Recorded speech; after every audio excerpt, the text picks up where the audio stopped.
Hey guys, I'm alive. I'm okay, and I am so sorry I have not posted before now, but I hope you come back. I hope we can talk and give me some grace. I'm giving myself grace, but anyway, I'm going to tell you my story.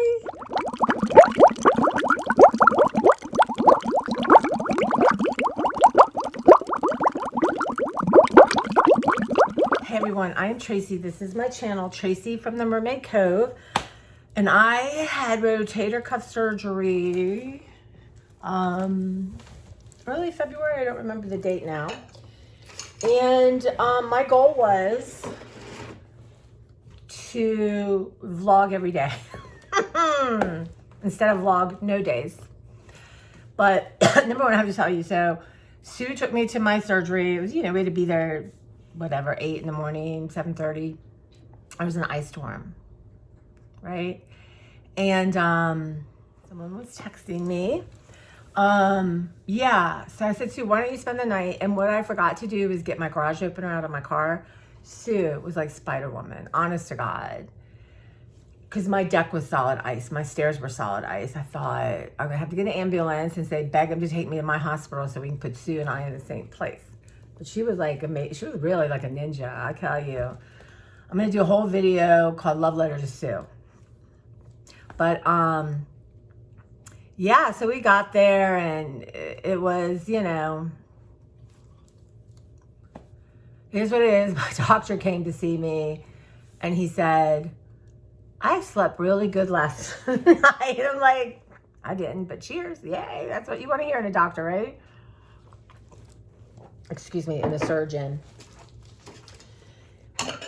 So I got, as hard as you try, I feel like it's not being in control, but probably that's it. But be prepared, right? I had no idea I was getting a nerve block. And, which I guess makes sense. But because, it's here, he told me it might be harder to breathe. Your face might sag because it kind of blocks off the whole area. Okay. They roll me down this creepy hall where all like it looked like to me broken stuff was. And I was like, eh. You get in there, and this woman, here's the thing you're going to get on. I'm here. And this little tiny woman. And, not that my doctor wants notes, but I'm already got nerve block and whatever's going on. And I had to slide on the table, but it was a fiasco because I was nervous. This little woman, I'm going to slide off and hurt her. The whole thing was bizarre. Anyway, I got on. So after the surgery, he comes and he said, yeah, it was worse than I thought, but I did it. He goes, it's like your muscles fought me, but I won. And he said, but because it was so much worse than I imagined, because he said, I may not be able to do anything, just tidy up and I have so many scenarios of what could happen. So he said, you're not going to do anything for 6 weeks. Because the thing was, you have 2 weeks of doing nothing, then you start really passive PT for like a week or two, and then you go into starting slowly with regular PT.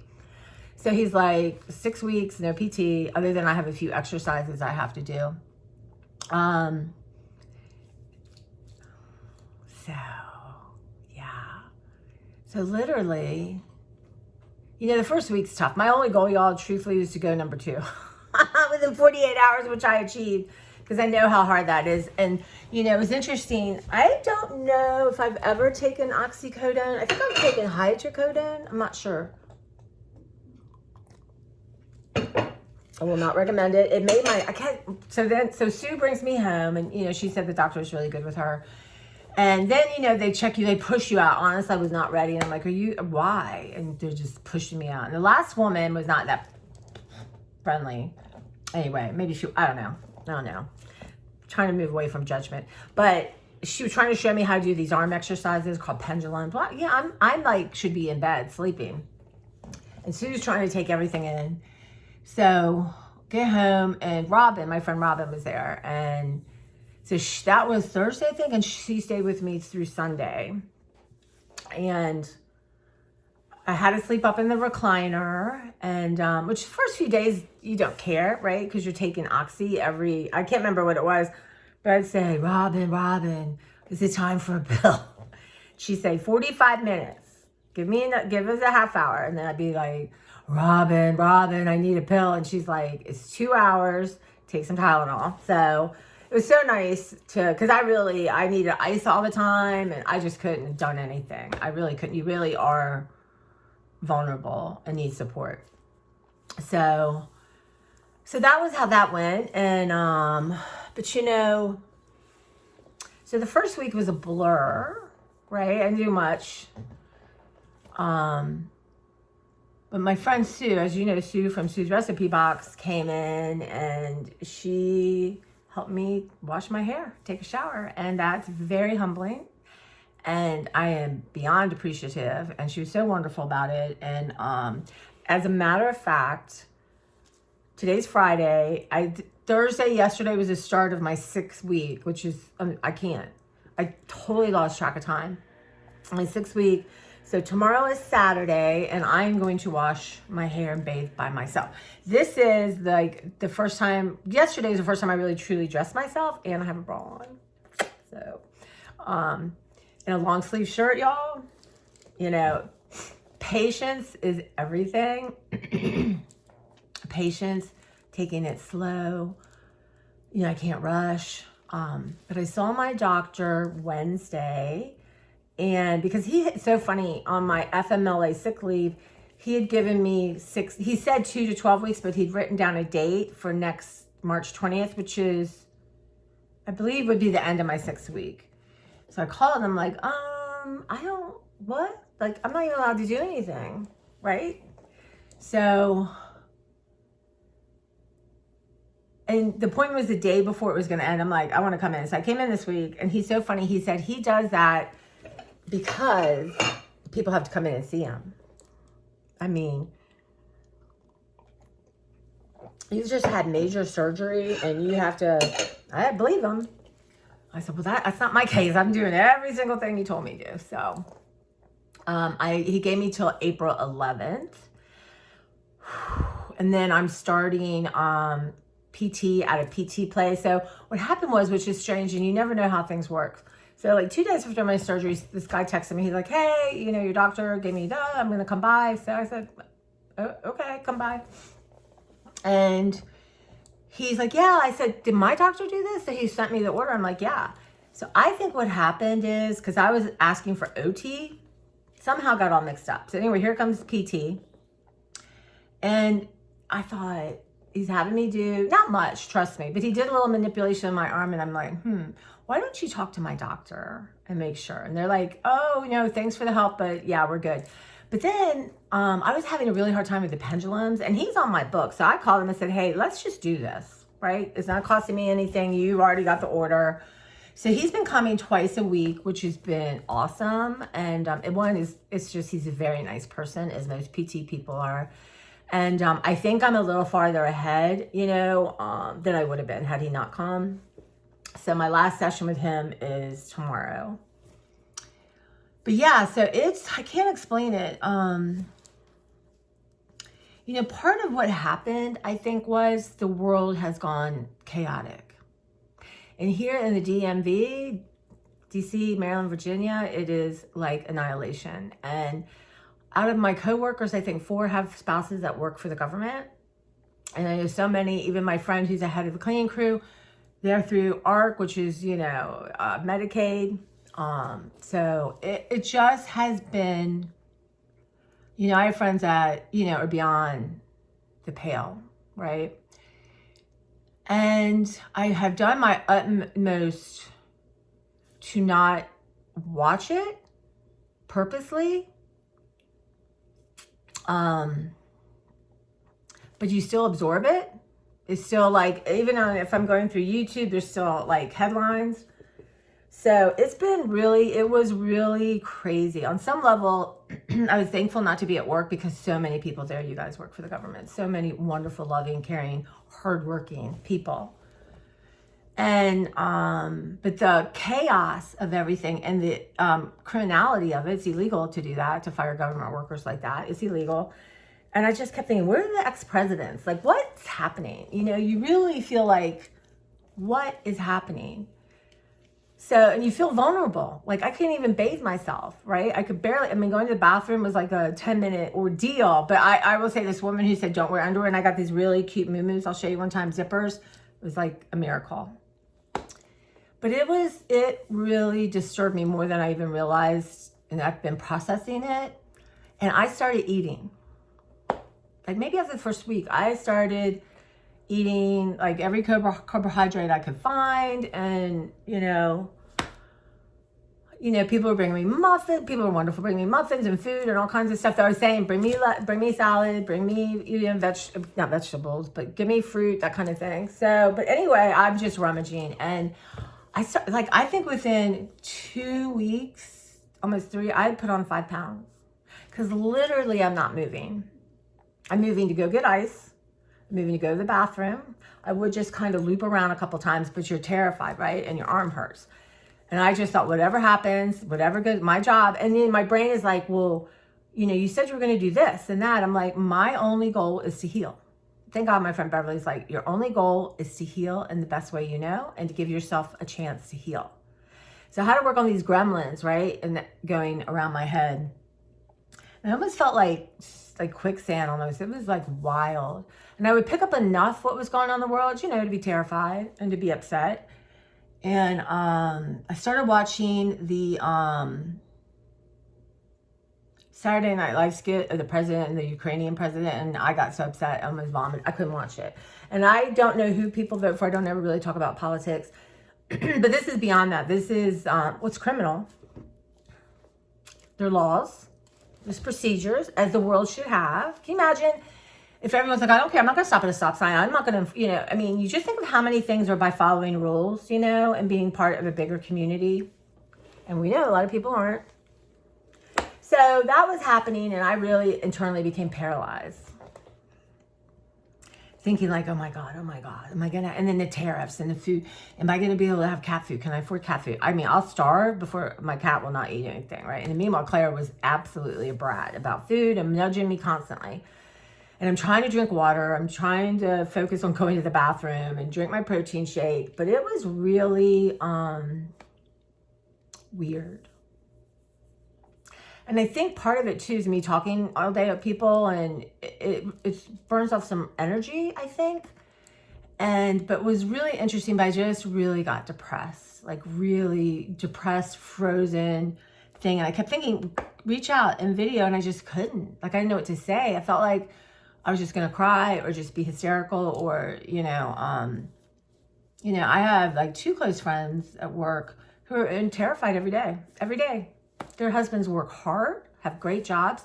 One husband, you know, they're both supervisors and have been, you know, having to let people go and try to, you know, get people transferred, the stress of it all. And, you know, one of them are older and they could retire, then they want to wait 2 years, worked his whole life, you know, wants to kind of retire on his own terms.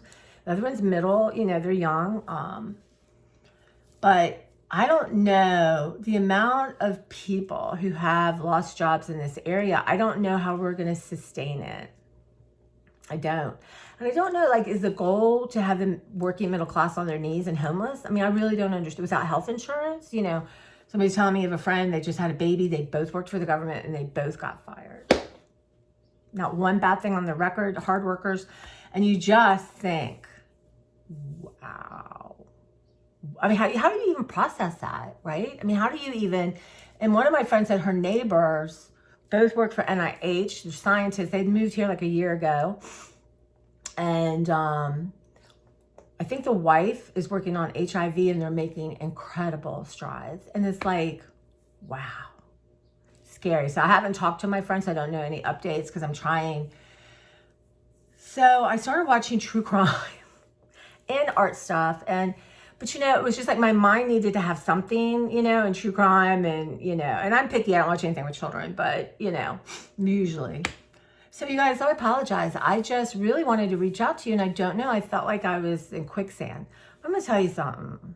Sue is amazing. I mean, really, love letter to Sue.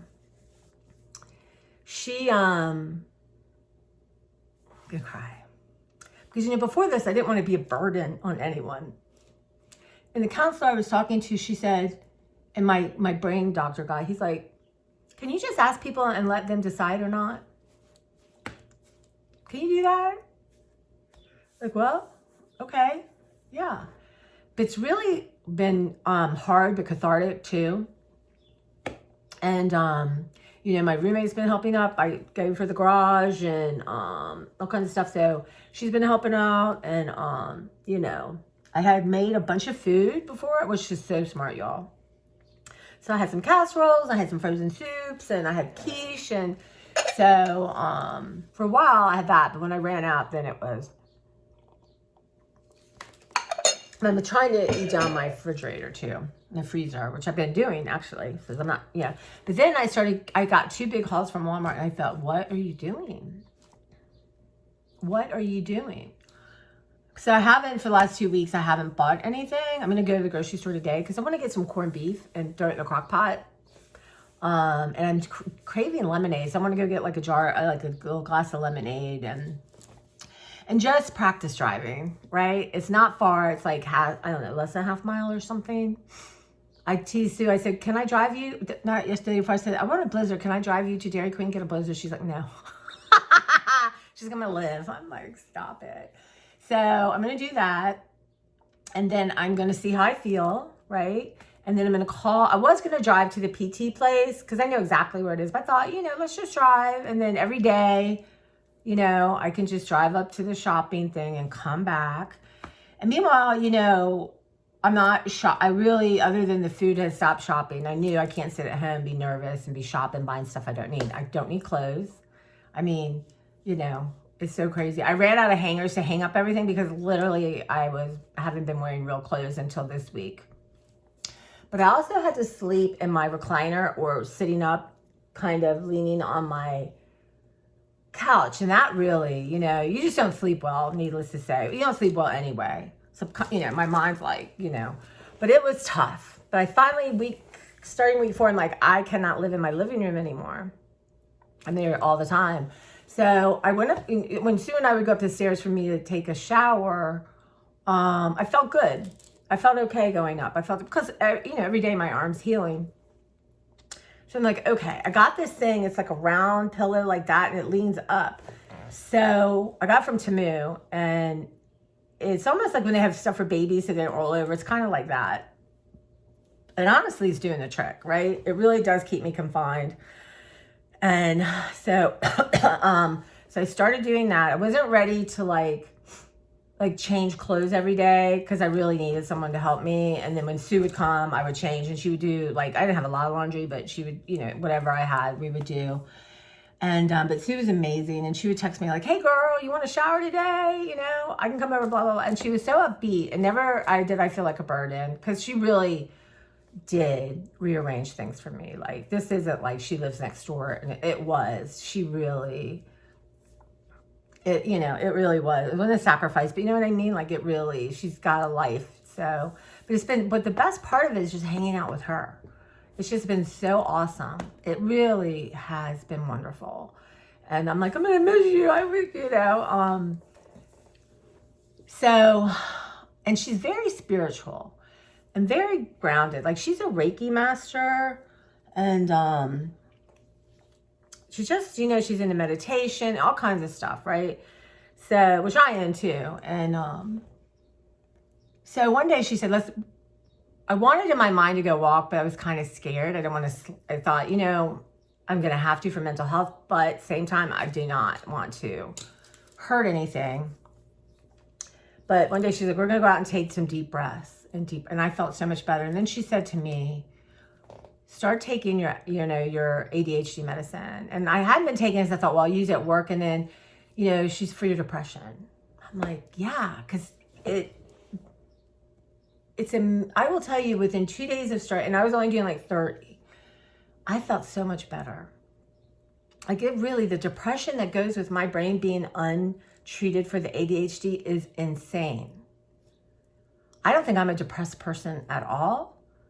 I mean, there's, you know, we have situational depression and, you know, I have the seasonal, but I really think it's all related to ADHD my whole life, which is unbelievable, really. But I felt better. I mean, that was like this week, and I felt better, and I'm like, you know, I'm up in my room sleeping, but I was giving myself a little sponge bath. Like I would take off everything, take this off, put it back on, and then do my sponge bath. And, you know, I was really making an effort to brush my teeth, wash my face morning and night. I've been, you know, I don't know if you can see, but my nails are actually long and strong, so I've been working on them. See, apparently washing them 9 times a day does, you know, weaken them. And then I'm drinking, I didn't drink coffee for a while. I'm drinking as much water as I possibly can. And so really my food craving stopped. I'm still like, you know, she made me Rice Krispie treats, but I had a couple. I didn't eat like half the thing or worry about it all night. That's a miracle. But, you know, when we had to go back for, I think it was like, you have to go back like in 10 days kind of thing. And so Sue took me, we're in there, and get my stitches out. And I don't know, like, if I can do it. I mean, it looks really good. My arm still hurts, trust me. It just changes, the pain changes, but I have to be super careful. So we go in, and so this thing, he's like, are you doing your pendulums? I'm like, well, I have to have someone help me because I can't get this off. And so he starts, he's this backwards, so he starts ripping it with my arm in the thing. And this is not easy. I said, are you crazy? He goes, no, I'm not crazy. I meant to say, could you take my arm out before you do this? I feel like you're impatient. It was crazy. I felt like he was crazy. I said to him, well, when do you think I start driving? He says, well, there's one-armed drivers right now. Just don't be near cars. Really? Okay. And he didn't want me doing this passive PT kind of because I said, well, why? Because they do too much. I'm like, okay, well, note to self, we're just not going to do it. I told my PT guy, we're not doing too much. And anyway, I told, Sue said, Carly, did you really ask him if he was crazy? I said, yeah, I think I did, right? I was like, I felt like he's going to hurt me. Well, it turns out I get home, and it's the way he had put it, because there's a buckle here, and it doesn't feel right. So next morning, I had my roommate undo it and do it the other way. And what I realized is there's a thing here, which I don't know, none of us saw. So it was right. And then, you know, because there's a ball that was on here, you know, and I squeeze it all the time. Anyway, he was fine this time. He was in a better mood. So it was just weird.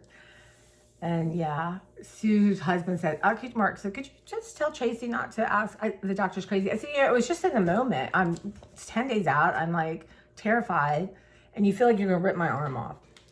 Anyway, and it's so funny because he has an assistant in there with him. And I never thought about it. But Sue said, God, doesn't that guy look terrified? Like he doesn't make eye contact anyway. You got to find funny things where you see him, you know? So we just saw him again. And it's so weird.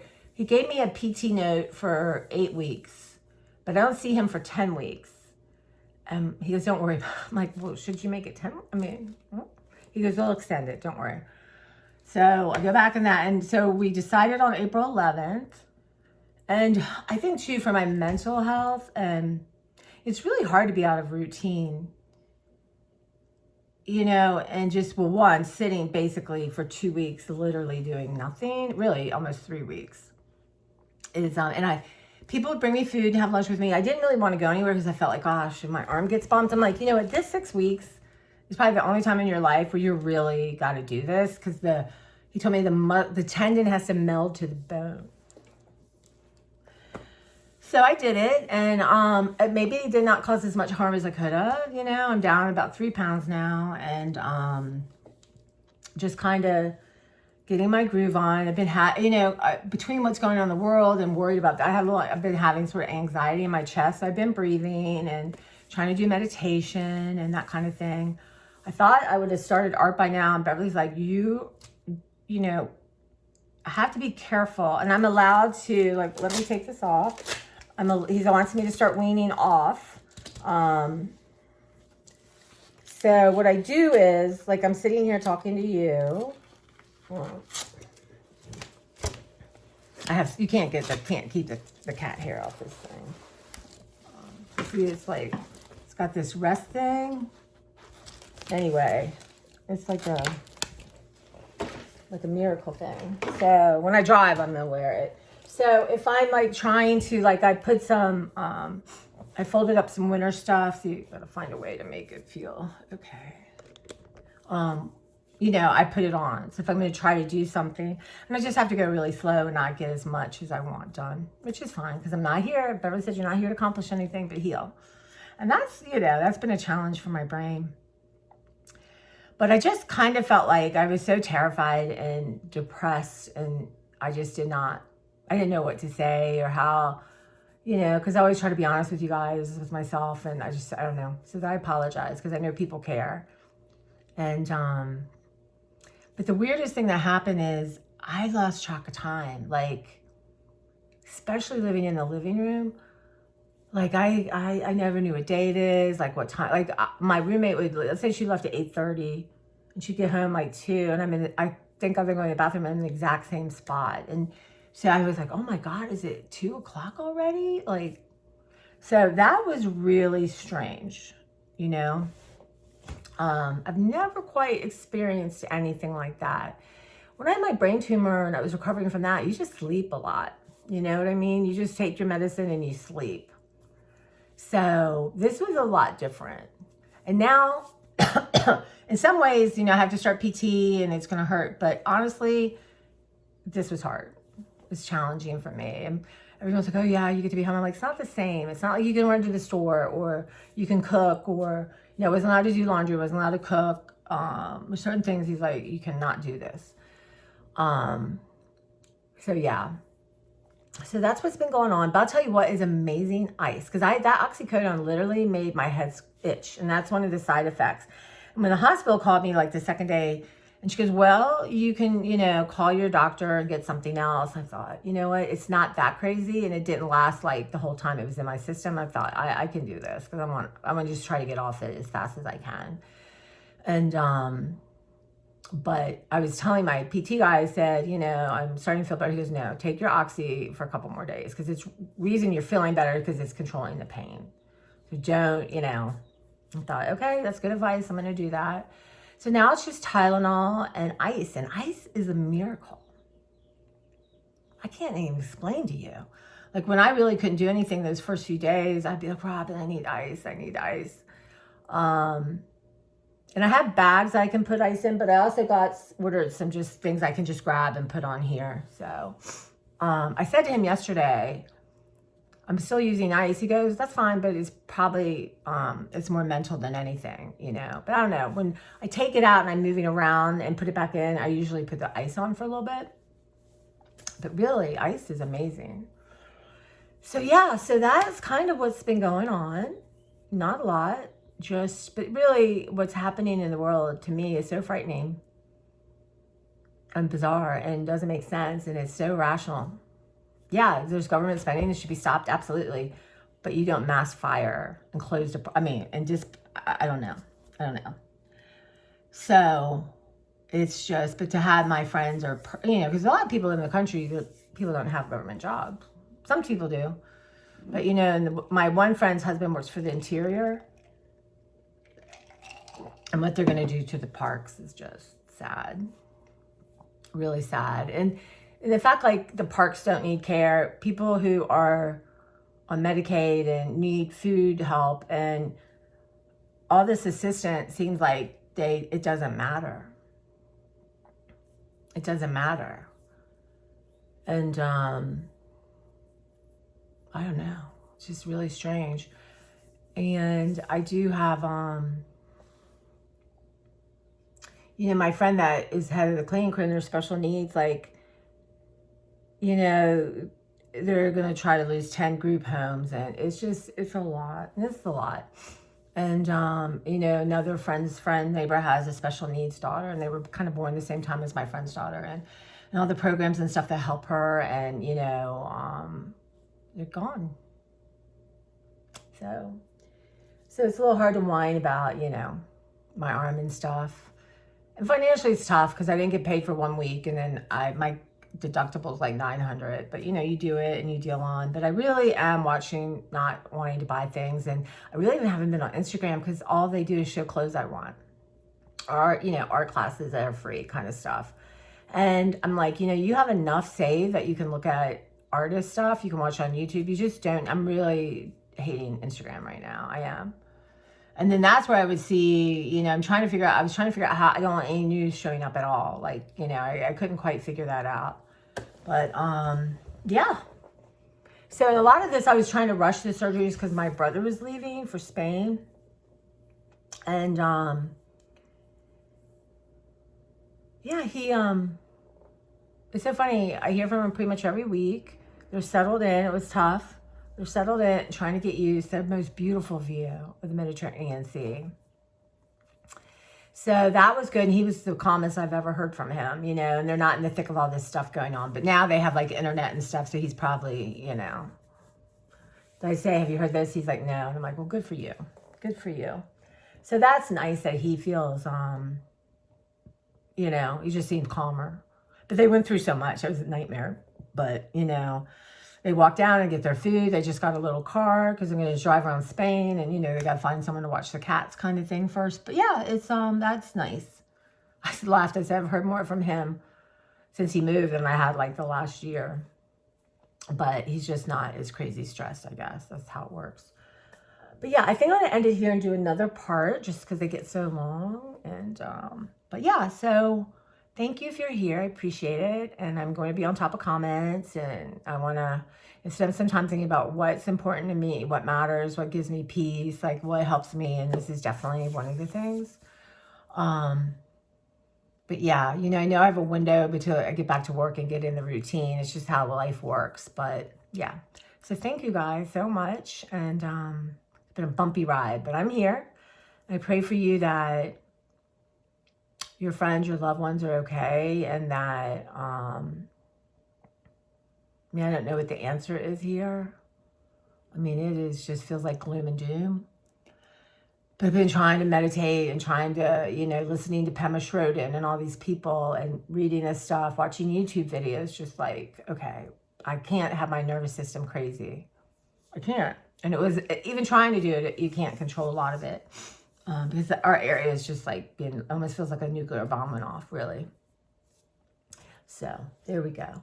All right, you guys, I appreciate you so much. And I'm going to get in the groove. And anyway, I will pop back on and talk about what's next.